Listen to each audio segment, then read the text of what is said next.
হুজুর আমার স্বামী মারা গেছে, আমার দেবর আমার সাথে শারীরিক মেলামেশা করছে, এখন আমার দেবর আমাকে বিবাহ করতে চায়, কিন্তু আমার শ্বশুর শাশুড়ি মেনে নিচ্ছে না, এখন আমরা কি পালিয়ে বিয়ে করতে পারবো?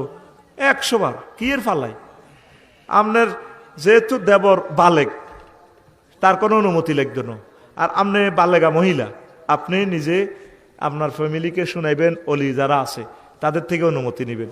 তারা যদি অনুমতি না দেয়, আপনাদের যেহেতু দরকার আপনারা বিয়ে বসতে পারবেন।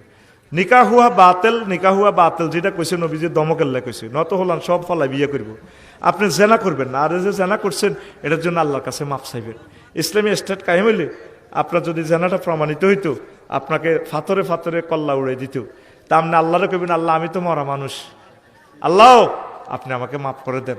চোখের পানিতে বুক বাসাবেন, প্রিয় বোন আপনি কাঁদবেন।